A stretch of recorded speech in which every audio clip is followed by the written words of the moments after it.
everybody, what's up? It's Live with April Diamond here on Hey Vegas TV. I am so excited today to have my best new good friend, Jeff Timmons. Give it up for Jeff. Thank you. Thanks for having me. I appreciate it. This place is great. I didn't even know this was here. I didn't even know this existed. I'm a Vegas local, so it's exciting. And I'm an advocate of Vegas, so it's exciting to see this going on here, and it's also great to see you again, and happy that you're getting the opportunity to really get yourself out there outside of what you're already doing, which are plenty of amazing things already. So thanks for having me. It's a pleasure. I appreciate that. That's really nice of you to say. We had some chats online, and you got to tell a lot of your story. As you guys know, Jeff Timmons is the founding member and really the creator of 98 Degrees, everybody's fan favorite vocal band. Well, look, yeah, we consider ourselves a vocal group. I mean, we're influenced by Boys to Men and groups there, but there were no boy bands out when we decided to put ourselves together. Right. But, years later, we kind of got lumped into that boy band thing, which we didn't like because of the connotations with boy bands that you can't sing live, and, you're put together by some Svengali or some super producer or some label. Yeah. And we put ourselves together and we're inspired by vocal groups. But we're associated with the Backstreet Boys and NSYNC, which are legends and dear friends of ours. And now that we're in our 50s, we don't mind the term boy band anymore. You don't look like you're in your 50s. I'm just saying. Well, that's all the nice lighting they have in the studio, all the soft gels and the filters and all that good stuff. So, and you guys look great. And there is a huge resurgence of let me say boy band. I know you guys are a vocal group, but the boy band thing is a huge, you have an audience from back in the day and they never left you.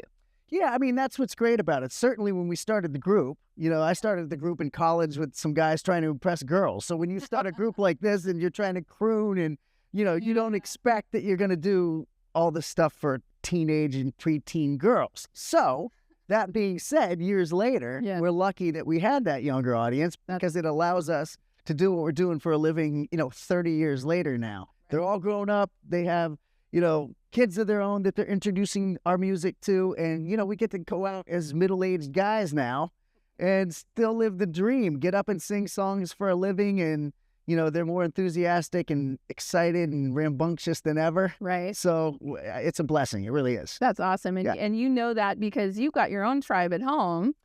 Yeah. You got your kids and they're seeing the resurgence of the popularity of you and your band. That must be, kind of a fun full circle moment. Well, look, no pun intended. Yeah, it's called Full Circle. In store soon. But well, look, I think, I'm remarried. So my wife and I, we both had 2 kids from our previous marriages. We have one together. So when we got together, it was like the Brady Bunch. And, my 2 older kids, I was just kind of focused on being their dad. So, we had a big hiatus of about 11 years. I kind of just did behind the scenes stuff. I did music for TV and ghost wrote songs for other artists and primarily was just their dad. So after 11 years of a break, us coming back, now I told them I was cool. They didn't really believe it, but, when we had a resurgence and came back after 11-year break, we went on tour with New Kids on the Block and Boys to Men, who we idolize, Boys to Men. So it was a dream for us, and we were doing stadiums, and we each had our own tour buses. And so, my older kids were like, what is this? This is crazy. I mean, where'd you come from? And I said to them, I told you I was cool. And they were like, no, you're still not cool. This is cool, but you are still not cool. But nonetheless, it was kind of an interesting sort of dynamic for them to experience. Now, my 2 stepkids, my 2 stepkids and my youngest daughter, they sort of saw me in that light from the beginning, and they're all used to it, and it's part of their lives, traveling around the world and getting to go really cool places. And then that helps you understand the families. So the people that followed you back in the day when you first started now have families. So now it's them and their families following you. Yeah. Listening to the music. So you are getting reintroduced to a whole new generation of, fans and listeners and that kind of thing. It really is cool. I mean, when I say it's a blessing, I mean, we don't take any of it for granted. We never really did. I mean, we're all Ohio guys, blue-collar, Midwestern guys. We're raised in a certain way to be respectful and appreciative of everything that comes your way, right? So, although it's easy to kind of get caught up in it and take it for granted, we always checked ourselves. If any of us would start to get a little out of control or let it go to our heads, we're like, look, This isn't real. Yeah. 6 months before this, we were driving to Winnebago around trying to get discovered with our pictures plastered on the side. At the time, due diligence. And so, you can easily get caught up into it, and people will let you or want you to get caught up into it so they can get caught up into it. But, ultimately, we're very fortunate that, we're introduced to, we still have our fans from the beginning, our core fan base, which they've always been there for us. Yeah, and they continue to follow you to all your shows, because the shows that you're doing now, which we'll talk about in just a minute, but all the shows that you're doing now, they're sold out. You have new music out. You have like all of this, the dynamic. It's almost like you picked up where you left off. In fact, it's almost better. Although we were tremendously popular in the late 90s and early 2000s, we didn't really, there was so much competition. You had the Backstreet Boys, which we were compared to, and NSYNC, which are these amazing, legendary groups, which we were, again, fortunate that we were compared to them. But we had a different label situation. Originally, we set out to be an R&B group, which was very niche towards R&B pop instead of pop. So we were streaming, kind of swimming upstream to kind of get that sort of notoriety and attention that they got. But now, years later, the association, people assumed that we were as massive as those groups. And don't get me wrong, we were popular, but not nearly as popular. But now they're coming out in droves. They just assume, we're in that same niche. Yeah, and everybody has their niche. As a vocal group, you guys have that distinguishing quality, but you're still that boy band. So you cross both of those labels, right? And when we come back, I want to talk about your new music, about your new tour, and a couple of other fun things that people in Vegas will probably be interested to hear about. So we'll be right back. Hey Vegas! Celebrate every day in style at the Composer's Room. From live music to comedy shows, we've got entertainment that'll give you that Las Vegas vibe. Our tavern serves the best drinks in Vegas. Whether you're a cocktail connoisseur or a beer buff, our bartenders got you covered. And let's not forget about the food. Our culinary delights are sure to tantalize your taste buds. Come for the entertainment and stay for the food. Reserve your visit to the Composer's Room today and start celebrating Las Vegas our way.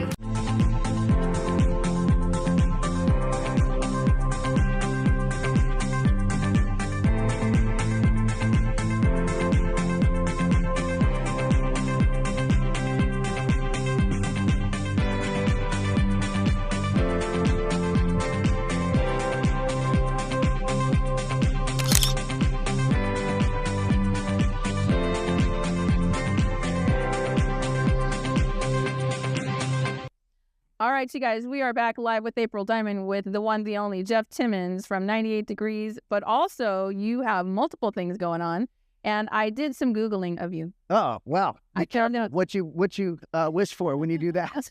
There's some stuff on there. I bet there is. There's a few things. You have a lot of singles that I didn't realize you had released, which is exciting. Yeah, I mean, look, I kind of dabbled in doing solo stuff. I love the music, right? So you know how you're a musician, right? You put out music. Yeah. I do all this other stuff, and we could probably get into some of the other businesses and other ventures I have in entertainment.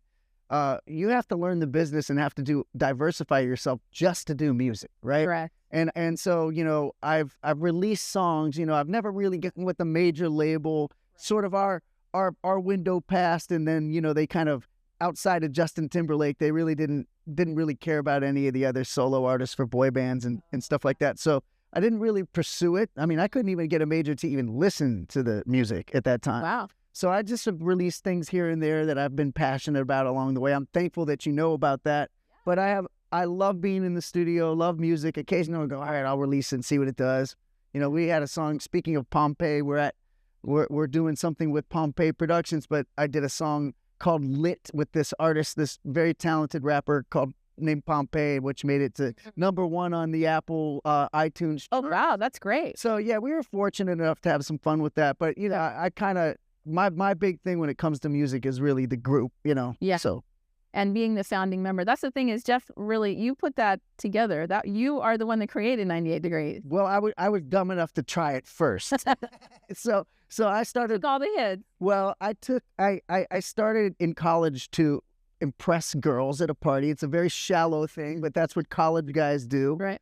And we sang for some girls, quit school, went to LA because you didn't have any of this technology that you have today. You couldn't go on American Idol to try out, or you couldn't put things on TikTok that would go viral. You literally had to go to Nashville, New York, or LA. Because that whole promotional landscape changed. It's totally different. Now it's all, doing this and social media and that kind of thing. You released some singles, and then I scrolled down into your past and your history, and I saw Chippendales. Yeah, that's right. Chippendales here in Vegas. Now, look. It was like, okay, you probably didn't join Chippendales, but... No. So a dear friend of mine who used to manage me for a short spell, his name's Michael Caprio, and he's an amazing publicist, PR guy. Nice. And, look, I had been out of the mix, out of the scene for a long time, like I said, being a dad and just kind of, doing hodgepodge things with music and production and things of that nature. Yeah. And Michael said, you need to get back out there. Yeah. And one way you can do this is to host the Chippendales. Well, of course, I was, everybody has their preconceived ideas of what the Chippendales is. I'm like, oh my God, I can't have the first thing I come back and emerge being a stripper with the Chippendales, right? So, I mean, this was pre-Magic Mike, so it wasn't really, still was sort of taboo even 14 years ago when I did it. And, my wife was like, no, you should go do it, because my wife said, you should go do it because this will get you a lot of PR and promotion, and maybe, there'll be some buzz about, your group getting back together, because I'd really hoped that the group would get back together. We had been doing different things. We never broke up. But I went to see, go see the show. I saw the show, and it was incredible. It's a well-produced show. Yeah. The guys sing, they can dance. It's not just, So you said, okay, I'm going to go and host the show and perform. And it's, it's on Google. You can check it out. But you're the kind of person that will go out and try things, and you don't mind if you sink or swim. You just want to see where it goes, right? Well, I love that you know that. And I think in life, you have to go for things, right? You have to be willing to put yourself, you got to take risks, big risks, to get big rewards, right? And I'm confident enough in myself to try things and fail. I mean, you're going to go through life. Nobody hits a home run every time, right? So for me, it's like, I'm a person that doesn't take myself too seriously, but takes what I do seriously, if that makes sense. So I think that, if you put your effort and your heart and soul and spirit into something and it doesn't work out for you, you know what? At least you can go look at yourself in the mirror and say, I tried. I gave my best, and I didn't hold anything back. The one thing that I don't want to have in my life is when I'm older to go, you know what? If I would have only tried a little bit harder, or if I would have took that chance. Now, look, a lot of times people will laugh at you, or you make a mistake, or it doesn't translate into the ultimate success. Right. But every once in a while, lightning strikes, and it turns into mega success. Put yourself in that position, you're never going to know. And sometimes you sink and sometimes you swim. And believe me, I know a lot about that. Well, we all do. We all do. We've all been through that. And it's not, I think it's a learning process. And by the way, let's add this. You also are a motivational speaker. You take a lot of stages and go and speak around the country too. Well, yeah. I mean, look, part of what you do when you have the success that we've had, we've been very, very fortunate, sold millions of records, got to travel the world. Whatever was in my mind's eye when I wanted to start this, what my life ended up exceeding those expectations. Awesome. And with that comes, I feel like people have to have a responsibility to give back. And you don't have to necessarily do it publicly. You can do it privately. Sure. It's just something that I feel is, karma or the energy of reciprocating the blessings that you got, however you want to frame it. Yeah. Not to bring religion into it or the universe or God, whatever you believe in. I feel like if you're getting this sort of energy, you've been rewarded for your efforts, that it's only natural to give back. And one of those things that I like to do is just get in front of people and tell them my story. Yeah. Tell them that I'm a human being that tries and fails, but also gets myself into the mindset of putting things together, self-belief, and sort of manifesting what you go out to do. In the music business, you need that because you got to almost motivate yourself most of the time. It is a hard business, and a lot of businesses are really hard, but the entertainment business is brutal. And we're gonna talk more about when we come back. We're gonna talk more about the music that you're currently doing. We're gonna talk about what's coming up. Great. And I'm gonna see if I can find some more stuff on you. Dirt. We're the best though. I love it. This is so much fun. We'll be right back with Jeff Timmons.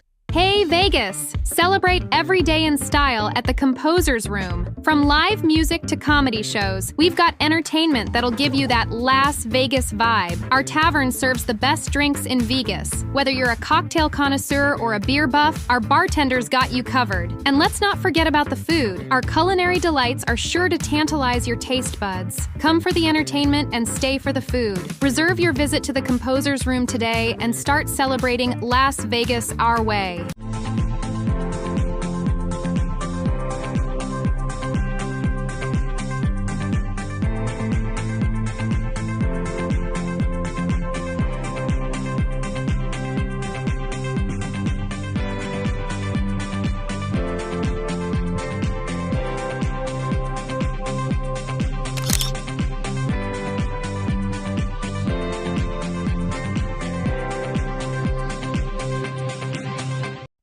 Hey, we're back live with April Diamond on Hey Vegas TV with Jeff Timmons, and you have so many stories to tell, but we were just talking about, I want to talk about your music. I keep saying that, but I want to hear about this No Man's Land band thing that you were just talking about. Oh, Mission Man Band. Mission Man Band? Mission Man Band is a well-known show. I'm surprised you haven't heard of it. It was a hit VH1 series. Okay. No, it wasn't. It was nobody watched it. It lasted one season, and that was it. It kind of came at a weird time when all the pop music was sort of on a hiatus. But really? They had this brilliant idea of taking guys from from different groups and putting them into one boy band, which today would be really incredible because of the resurgence we spoke about earlier, and the sort of thirst for this. Happening now. We'll talk about it in a second, but tell me about that. Mission Man Band was a VH1 show, and they put Chris Kirkpatrick, Brian Abrams, Chris Kirkpatrick from NSYNC, of course, everybody knows that. Brian Abrams from Color Me Bad, which wasn't really a boy band, it was an R&B group, but okay. He's an amazing singer. Rich Cronin from LFO, who was a dear friend of mine. He sadly passed away, but he was an amazing talent, really close friend. And myself, and they put us in a house and gave us a bunch of adversity and adverse situations that we probably were set up to fail, which made good TV. But it was a really, really great experience in that it took us outside of our comfort zone. We have been used to having all this success and all this adulation, and then they put us in vulnerable situations on camera, and it sucked. It wasn't cool, and we looked bad on TV. But ultimately, Why did you say you looked bad on TV? Well, look, for example, our first performance live together was in an Orlando Magic basketball game. Okay, that's not exactly our fan base. It's a bunch of guys, so they wanted us to get boo. And Right. in fact, the production team actually put plants in the arena to boo us. And then it was supposed to be like sort of a humbling experience. And then the arc was, we came off at the end with a good performance at a club. But nonetheless, it was a great experience because it was hard, And now it's hard to get booed. Well, you don't want to get it's hard to get booed, but it's also, we had only experienced we were coming off the highest of highs, ultimate success, traveling the world on private jets and playing arenas to then it all kind of gets shut off like a faucet and you got to come back. Well, the faucet's turned back on. Yeah. Okay. And I want to talk about, I think you guys 98 Degrees just released a new single. We did. Yeah. We released a new single called Got You, which is an amazing song. It's a great song. Thank you. Nick Lachey co-wrote it with Alex Cantrell. Lachey, come on live with April Diamond on Hey Vegas. We want to talk to you. Oh yeah, all you guys. He's great. And he also wrote Soul Shock. I believe kind of wrote it as well with them. And it's just sort of, when you do music like we've been doing for so many years, you think that you need to try to evolve, and certainly you do as a musician, right? But our fan base likes the ballads. But maybe we need to dance. Maybe we need to do up-tempo club songs. Maybe you just adjust it up, or maybe you need to add dance music, beats, whatever. But I like your authenticity. You guys do what you do. Well, we got back to it. We got back to it, and the fans love it, and it sounds like a 98 Degrees sounding song. Right. And we did what a lot of people were doing, and sort of Taylor Swift has made it, kind of brought it to the forefront, which is re-recording your own masters, right? Re-recording your own songs so you have ownership of your music. And for us, it's like, sure, you make money from that if it does well, but really it's just kind of about owning your stuff. You recorded it, you made it popular, and most of the record labels own it, which is odd, right? Yeah. So we've done that. So the album, it's called Full Circle. You had mentioned earlier, everything's full circle. Well, we've come full circle with our careers. Our fans are back. Our music is back. Good. We're back. Where can they find your music right now? You can go on 98degrees.com and find the links. The album comes out. Pre-save the album. It comes out May 9th. May 9th. Worldwide. Yeah. So we're just super excited and thrilled and blessed and fortunate to still be doing what we're doing this many years later. It's so incredible, but it's a testament to the fact that your fan base loves you and they loved what you did. They love the stories that you told, and you guys are authentic telling your story. Well, there's no other way for us to be. I mean, look, we obviously you want to have the mystique of being a star and all that stuff, but we've kind of prided ourselves on being those guys that everybody could relate to throughout the years. We felt like that set us apart, right? And I think it's working really well. Thank you. It's working really well. I really appreciate it. And I'm gonna listen. I'm gonna pre-save your new album. Tell us again what it is, so people don't forget. It's called Full Circle. Just go to our website, 98degrees.com, or any of our socials. It's all 98 Degrees, and you can find out anything that's going on, shows that are coming up, and all that good stuff. I say that because sometimes we have to say it twice to remind people. So yeah. All right, we'll be right back with Jeff Timmons. Hey Vegas! Celebrate every day in style at the Composer's Room. From live music to comedy shows, we've got entertainment that'll give you that Las Vegas vibe. Our tavern serves the best drinks in Vegas. Whether you're a cocktail connoisseur or a beer buff, our bartenders got you covered. And let's not forget about the food. Our culinary delights are sure to tantalize your taste buds. Come for the entertainment and stay for the food. Reserve your visit to the Composer's Room today and start celebrating Las Vegas our way.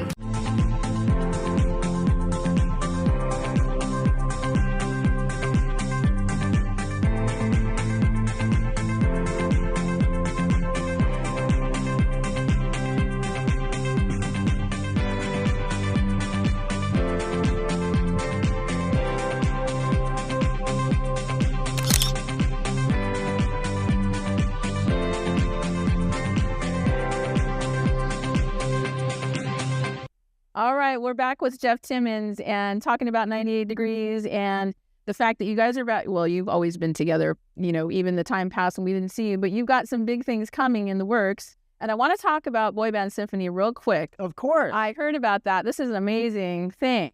Thank you. Yeah, I mean, there have been these incarnations of different boy band guys doing different things together. There was one here called The After Party that had Joey Fatone and Nick Carter and Wanye from Boys II Men and AJ.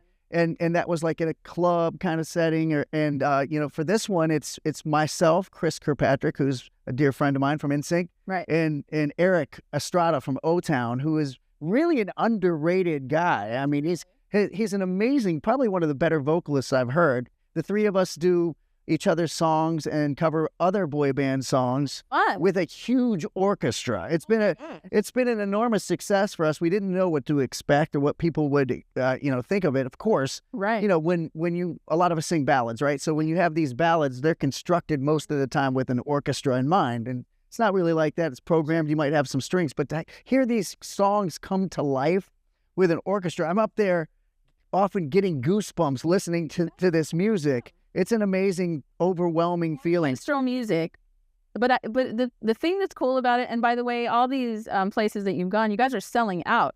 Yeah, every venue. Yeah, every venue's been sold out. I mean, we have Louisville coming up here in a couple days. We have another one, Pittsburgh, and we're about to announce another one, Columbus. And all of a sudden, your town, Ohio. Yeah, Ohio. All of a sudden, we're getting more and more offers to do this, and we just thought it would be fun to do once. So. Again, it's that thing that you just kind of, sometimes things kind of lightning strikes and you gotta go with the flow. So that whole thing, the boy band thing is back. You guys all coming from all these different boy bands. I say boy band, but I mean it in the dearest, most. We're not afraid of the term anymore. We love it now that we're older. Call us boys, fine. Yeah, exactly. But and the music is so timeless. I listen to your stuff. I listen to Backstreet Boys, and I think they have a residency coming up. They're going to be playing at the Sphere. I'm sure it's going to kill. I mean, I think they've already sold out and added dates already. So it's the time. It's back. And you guys are about to start. Is a tour coming? Is something? Well, we're doing some national dates here. We have Disney coming up, Epcot end of April, and then we have a couple of things in October. But really, we haven't served our fans overseas where we broke first. So this year we're going to kind of concentrate on going to Southeast Asia, Canada, and some other parts of the world where a lot of people don't know. We didn't necessarily break in the U.S. first. We had to go other places. Right. And that's where we're kind of going to go back and see some of those folks. You go out and you come back to the U.S. Yeah. So, well, Jeff, thank you for coming and being on Live with April Diamond. It's a pleasure. Always an honor to talk to you. Congratulations on this. This is incredible, and your new music too. And thank you. Anytime you want me on, I'd be happy to come back. I would love to have you come back. In fact, we'll do that. We're going to do another episode at some point and talk about some more stuff. You have great stories. You have great music. And thank you for watching Live with April Diamond here on Hey Vegas TV. Give it up for Jeff Timmons. Thank you. You're my own audience. Thanks, Jeff. Thanks for having me. Appreciate you. Thanks, you guys.